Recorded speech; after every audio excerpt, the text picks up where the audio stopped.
जय श्री राधे कृष्ण भक्तों। आज हम आपको माघ मास का तीसरा अध्याय सुनाने जा रहे हैं। मुनि वशिष्ठ का दिलीप को मणि पर्वत के विस्तार का वर्णन किया गया है। राजा बोले, हे भगवान, सब सिद्धियों का निवास स्थल तथा अनेक आश्चर्यकारी बातों से यह पर्वत कितना ऊंचा और कितना लंबा चौड़ा है, सो कहिए। ऋषि बोले, यह पर्वत 36 योजन ऊंचा है। इसकी चोटी 10 योजन चौड़ी है और जड़ में भी 16 योजन चौड़ा है, जो हरि चंदन, आम, मंदार, देवदारू, सरल तथा अर्जुन के वृक्षों से सुशोभित है। काल, अगरू, लवंग के वृक्षों से तथा लता ग्रहों और कुंजों से यह शोभायमान है, जो सदा फल फूलों से परिपूर्ण रहता है। दुर्भिक्ष से पीड़ित भृगु जी इस सुंदर पर्वत की छटा को देखकर प्रसन्नचित्त होकर वहीं रहकर कंदराओं, वन और उपवनों में बहुत दिनों तक तप करते रहे। हे राजन, एक दिन उस पर्वत पर से विद्याधर स्त्री पुरुष का एक जोड़ा उतर कर भृगु ऋषि के आश्रम में आया। दुखी होने के कारण उन्होंने पास आकर मुनि को नमस्कार किया। इनको देखकर भृगु जी सुंदर शब्द बोले, हे विद्याधर, तुम दोनों क्यों दुखी हो? अपने दुख का कारण कहो। ऋषि के वचन सुनकर विद्याधर बोला, हे तपस्वियों, मैं श्रेष्ठ, मेरे दुख का कारण सुनिए। पुण्य के फल से मुझे स्वर्ग मिला और देव शरीर को प्राप्त हुआ। फिर किस पाप कर्म से मेरा मुख व्याघ्र जैसा हुआ? मतलब मेरा मुख चीते के जैसा कैसे हुआ? इस कारण मुझे शांति नहीं होती है और मैं अत्यंत व्याकुल रहता हूँ। यह मेरी पत्नी अति स्वरूपवती, मधुर वाणी बोलने वाली, कल्याणी, नाचने गाने में अत्यंत चतुर तथा सब लक्षणों से युक्त है। इसने अपनी कुमार अवस्था में 7 सुर वाली वीणा बजाकर मुग्ध भाव से सुरीले कंठ से गाकर गीत रसाभिज्ञ नारद जी को संतुष्ट किया। कुबेर को भी इसने अपनी वीणा के बजाने से प्रसन्न किया। इसकी वक्र गति से स्निग्ध अंग फड़कने से पंचम स्वर को सुनकर शिवजी भी रोमांचित हो गए। इसके समान स्वर्ग में दूसरी कोई भी श्रेष्ठ दम्मनी स्त्री नहीं है। कहाँ यह चंद्रमुखी सुंदर स्त्री और कहाँ मैं व्याघ्र मुख वाला मनुष्य। इसे हे ब्राह्मण, यही चिंता मेरे हृदय को सदा जलाती रहती है। वशिष्ठ जी बोले। विद्याधर के ऐसे वचन सुनकर त्रिकाल दृष्टि भृगु जी हंसकर बोले, हे विद्याधरों में श्रेष्ठ, सुनो। कर्म के विचित्र फलों से ज्ञानवान भी मोहित हो जाते हैं। जैसे मक्खी के पैर विषम विष के समान होते हैं, उसी प्रकार कर्म का फल भी दारुण होता है। कभी छोटा सा पाप का फल भी दुखदाई हो जाता है। माघ मास की एकादशी के दिन उपवास करके द्वादशी के न आने से पहले ही तुमने अपने शरीर में तेल लगाया था। इस कारण तुम व्याघ्र मुख के हुए। स्वच्छ एकादशी के दिन उपवास करके द्वादशी को तेल सेवन करने से प्राचीन समय में राजा पुरुरवा को भी कुरूप शरीर मिला था, जिसे देखकर वह बहुत दुखी हुआ और हिमालय पर्वत पर देव सरोवर के किनारे पर गया।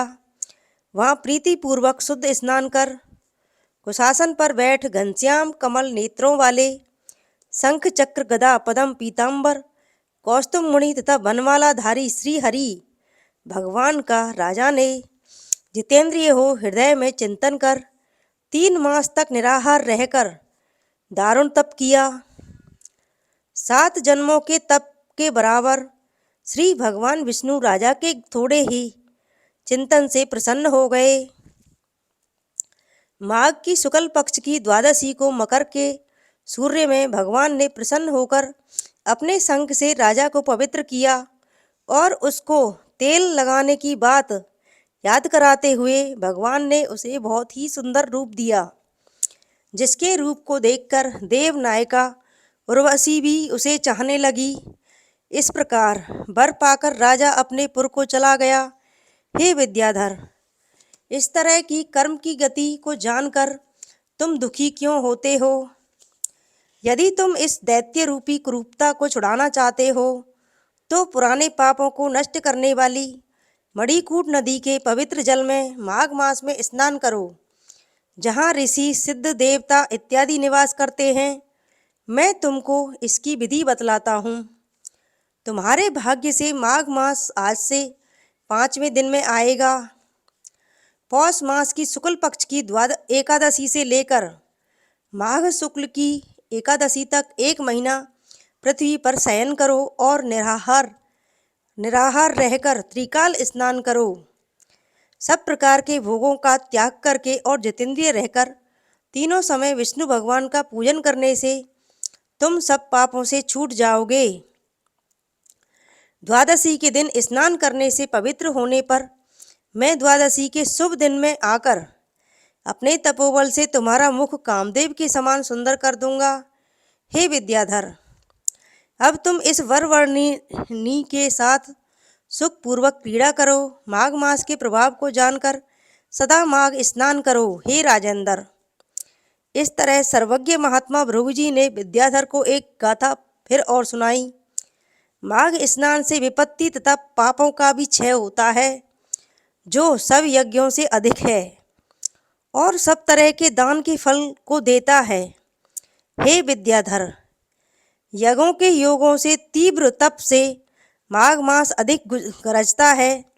पुष्कर, कुरुक्षेत्र, ब्रह्मावर्त, पृथुदक, काशी, प्रयाग तथा गंगा सागर आदि के संगम स्थानों में जो फल 10 वर्ष तक नियम धारण करने से मिलता है, वही फल माघ मास में 3 दिन स्नान कर लेने से निसंशय मिल जाता है।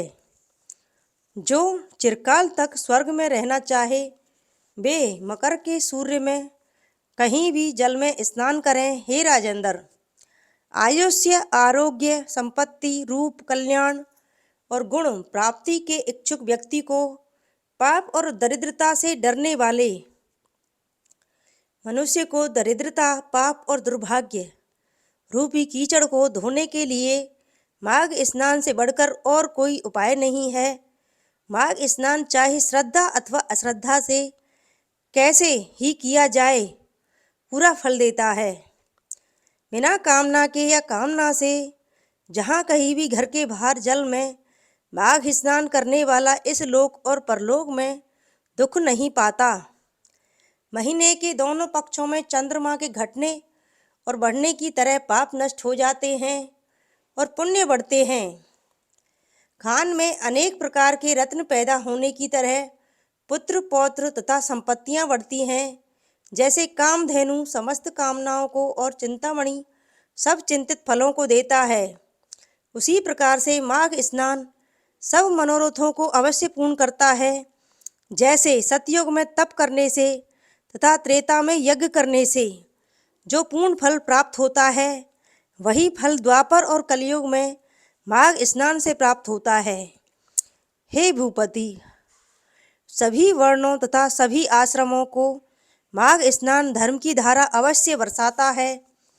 भृगुजी के वचन सुनकर विद्याधर ने उसी आश्रम में रहकर माघ महीने में उनके साथ पर्वत के झरने के सरोवर में विधि पूर्वक अपनी स्त्री के साथ स्नान किया। भृगुजी की कृपा से विद्याधर देवमुख हो जाने से पत्नी सहित जब मणि पर्वत पर आनंद से रहने लगा, तब प्रसन्नचित्त होकर उस पर अनुग्रह करके भृगुजी विंध्य पर्वत पर आए और विद्याधर का मुख कामदेव के समान सुंदर करके वह नियमों से छुटकारा पाकर विंध्य पर्वत से उतरकर अपने शिष्यों के साथ रेवा नदी के तट पर अपने आश्रम में आए। यह माघ महात्म्य संपूर्ण भुवनों का सार है। हे राजन, द्विजवर भृगुजी द्वारा विद्याधर को कहा गया, इस महात्म्य को जो नित्य सुनता है उसको देवताओं के समान संपूर्ण कामनाएं प्राप्त होती हैं। इसी प्रकार माघ मास का महात्म्य 3 अध्याय समाप्त हुआ। जय श्री राधे कृष्ण भक्तों।